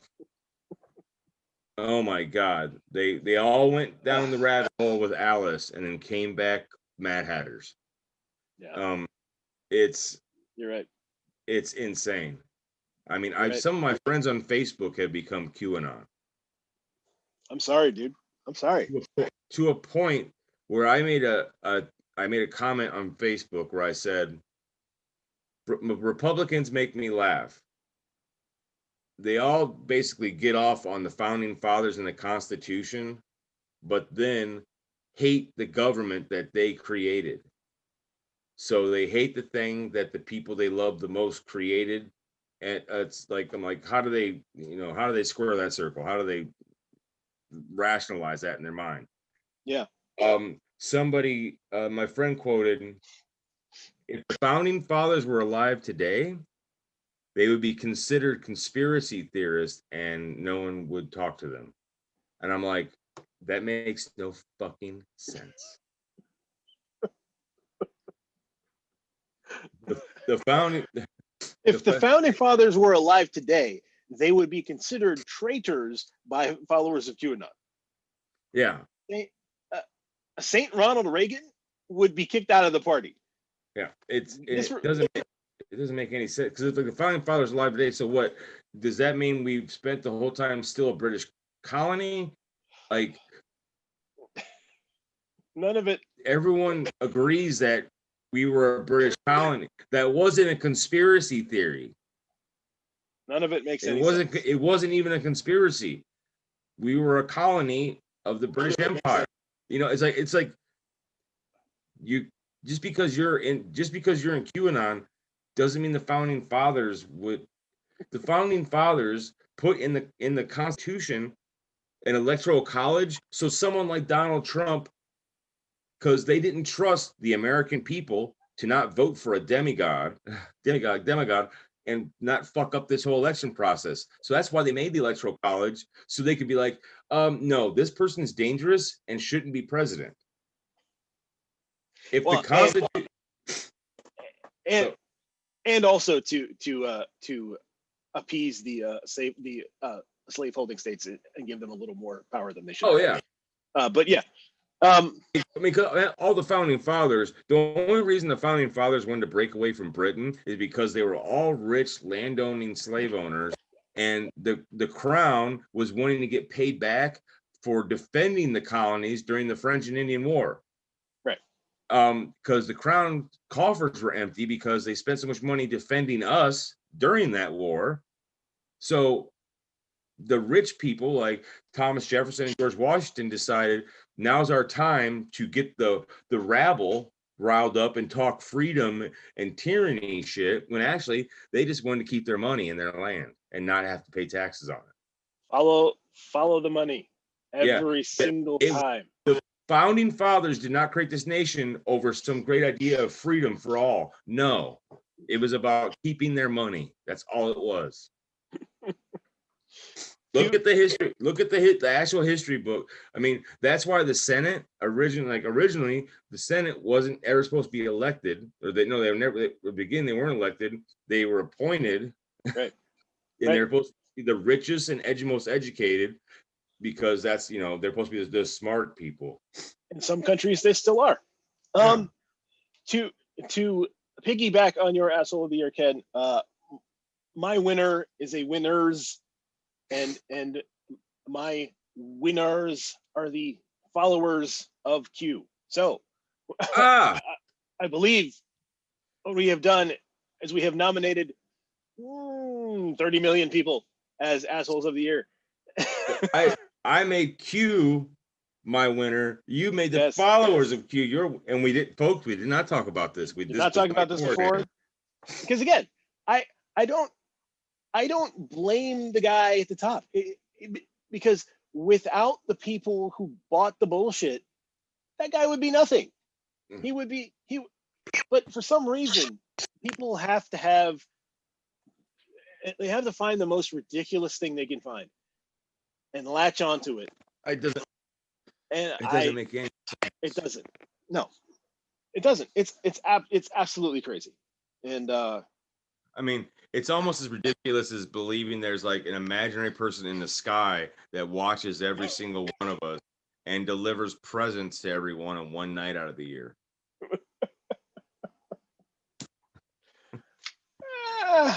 I mean, it's almost that crazy, but no, QAnon is one of the, it's so stupid. Oh, I can't remember if I posted it or not. I'll share it with you again, even if I did. There's a great little mini documentary guy made on YouTube called In Search of Flat Earth. Oh yeah. And he ties together flat earthers and then how it went straight to QAnon. Yeah. And if you look at all the how flat earth trends went like this, and then at the same time QAnon went like this, because what QAnon is, it's not just that deep state guy. That's how people get introduced to it.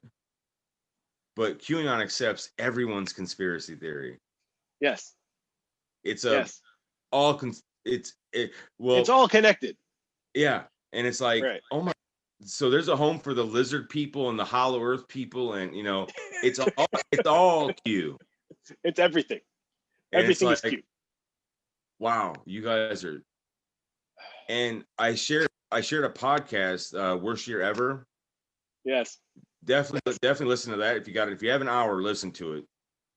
The interview a journalist was there with, in disguise. Basically, she's a white woman, and she was able to be in disguise. Great disguise. As a MAGA person. Yes. And what she said it's insane. Some of the things that the people around her started like having these like come to Jesus moments where they just started yelling and like they were like in like church, like, oh, Jesus is coming through me, and they just started yelling, and some would like collapse their knees, and it's insane. Yes. I mean, and she was like 100 yards away from where that woman got shot. It's been a bizarre experience these last 5 years, man. Just absolutely insane. As the Grateful Dead have said, what a long, strange trip it's been. Finally, our final award of 2020, Ken, it's the annual shit we should not have to say in 2021. Okay. Award. What do you got? Oh, shit we shouldn't have to say is one of mine is vaccines are safe. Don't worry. I thought we were over that in like the 30s. Oh, no. And then now we're not, and we're back here again. See what it is? It's just like unions. and like everything. See, and like women's suffrage and like abolitionists and stuff. What happens is and civil rights is that there's a group of people that fight the good fight and win those battles for the future generation, and the future generations benefit off it for so long, but they become so disconnected from the fight that they think that it wasn't a big deal. Yes. Then the people in power who didn't even want the people in power that hated that they lost that fight are what they do is they bide their time and they wait for that disconnect to happen, and then they swoop in and they make the divide. Like, it's the people that benefit from it crack the door, and the people in power kick the door open, and before you know it, it's hard to put that genie back in the bottle. I mean, that's why you get Republicans who are able to get rid of the Voting Rights Act. That's why you're able to get all these right to work states and all these union busters. That's why, I mean, that's why women's reproductive rights are, well, it's a state issue. Well, states can just take away all their, we have one Planned Parenthood for an entire fucking state. And so, which Planned Parenthood is not just an abortion factory. They help women out with all reproductive issues, you fucking assholes. So but to me, that's what it does, because, a lot of times these things that people fought for was a common man fighting for just wanting to be treated decent. Right. And people in power don't like it because it challenges their power, because if people feel that they should be treated decent, then they might educate themselves and might learn that, oh wait, this whole system that we're working isn't working. We need and they might want to change everything, because once you start changing a little and being like, this equality thing we should keep going with this. And so that's so what's one of yours? What's something we shouldn't have to say in 2021, Mark? Okay, so I kind of bent the spirit of this one a little bit, and I kind of took it from something we shouldn't have to say in 2021 to something we no longer have to say in 2021. And I am so thankful that after this moment, I never have to say the phrase Washington Redskins ever again. Finally. Right on. Finally, after the co-owners of the team threatened to pull out, Daniel Snyder finally gave in to common sense and changed the name of the football team to the Washington Football Team, which is not good. It's not great. I forgot to have that one. That was one of my nominees for worst decision. It's like it was not great. It's not good. This was one of those things that was going to happen at some point, Daniel. You knew that. Yes. You can only fight the future for so long. And you weren't prepared. Like, I thought these business people got to where they were at because they were so smart and they could see the future and they were able to, adjust. Or is it that it was basically one of their parents or grandparents that was successful, and they're basically just riding the coattails of that success, and they've made so much money and have so much equity that you have to be an idiot to fuck that up. Yes. As long as you don't sell those big assets that were left to you, like that property or that building that constantly makes you money, you can fuck up everywhere else. As long as you don't get rid of those, you're good. It's so I was gonna say I can't believe it took this long, but I absolutely can't. I am actually a little surprised that this happened, because I figured that Daniel Snyder would just continue to be the most stubborn asshole on earth and just not do it just because. But I guess all you had to do was threaten to take away some cash, and that was enough to get him to change his mind. That changes everything. If you hit rich people in their pocket, that's what changes their mind. It's just like what happened at the Capitol. It's like what we always say on this program. it does, like, they don't make laws for like DUIs and opioids until it hits rich white people. Right.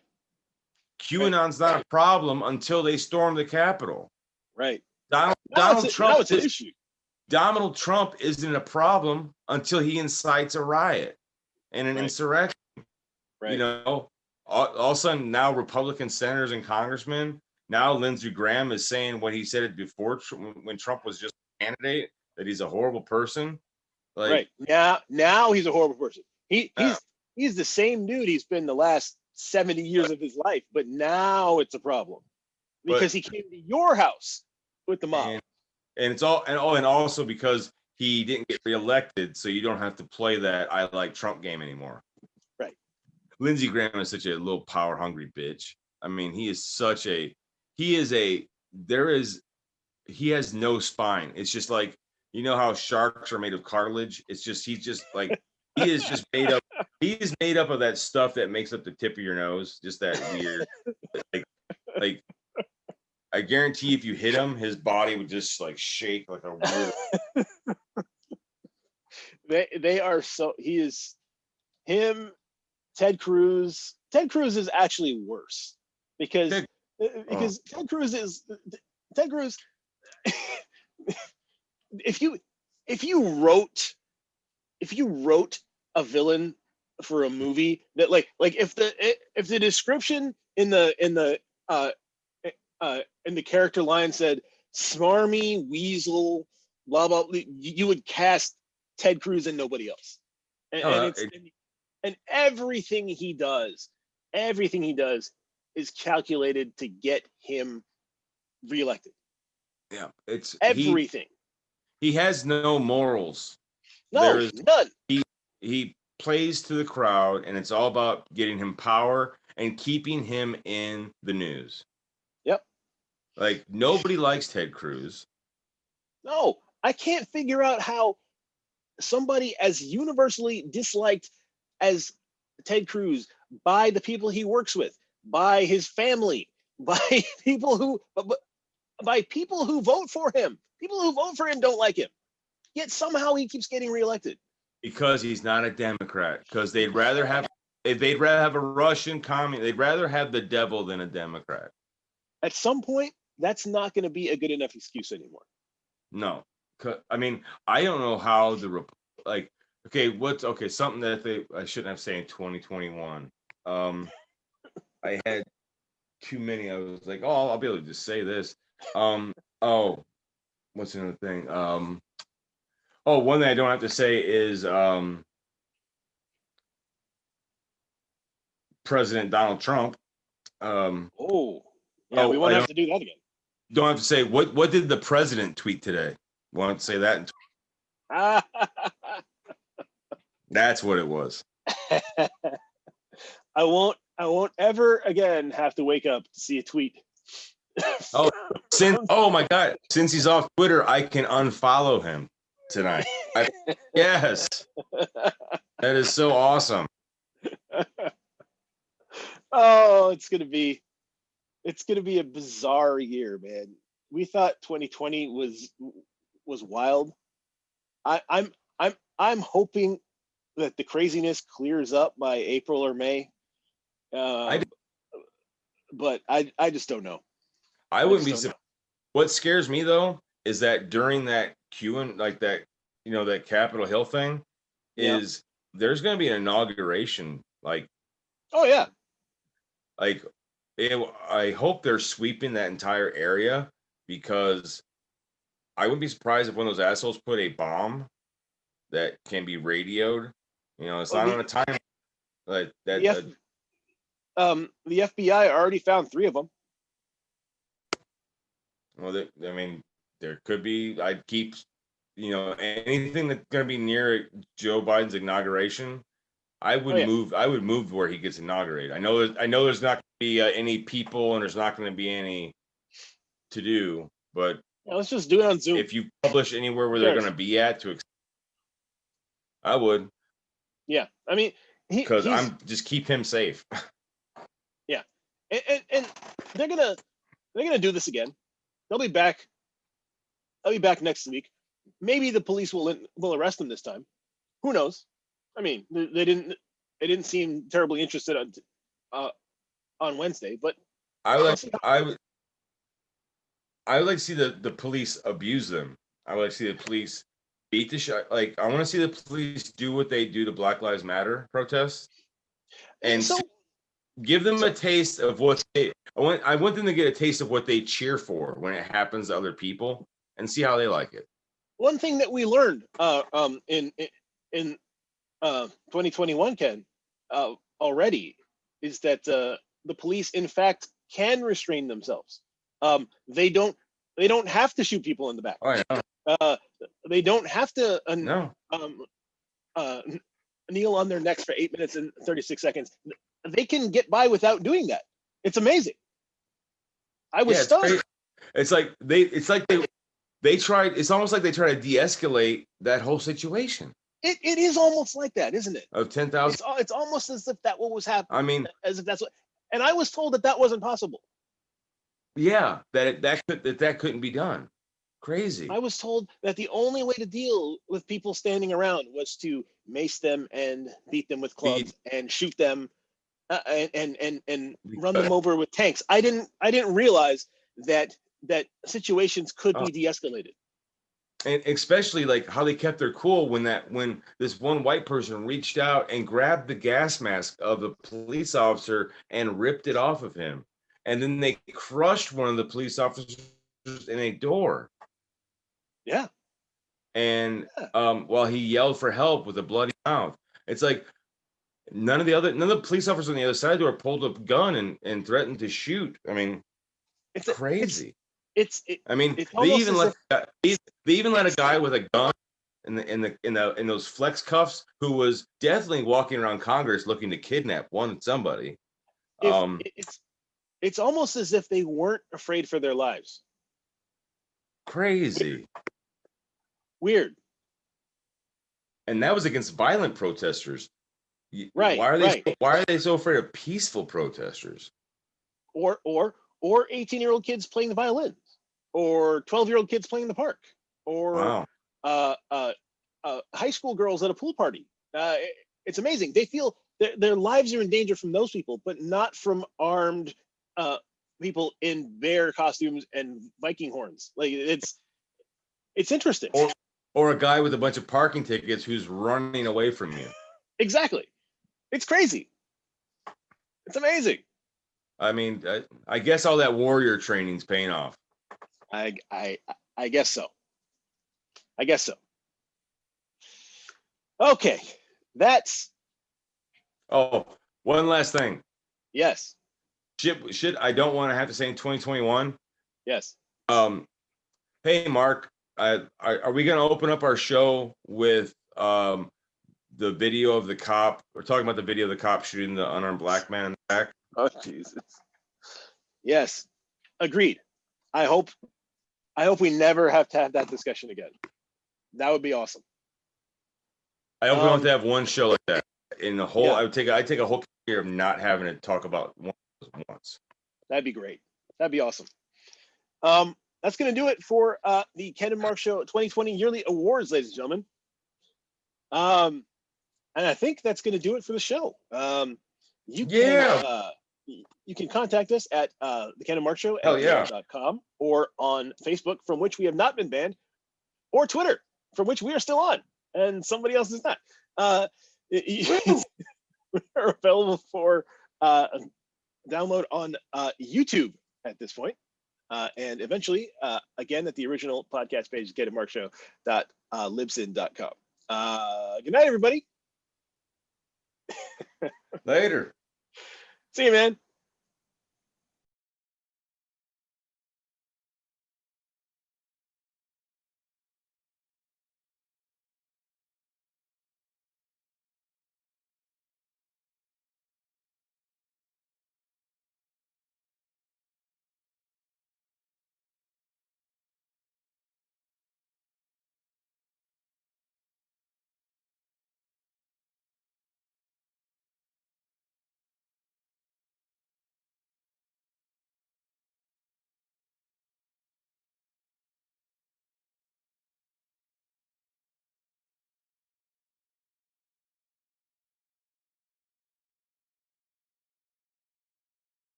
Good night, everybody. Oh, later.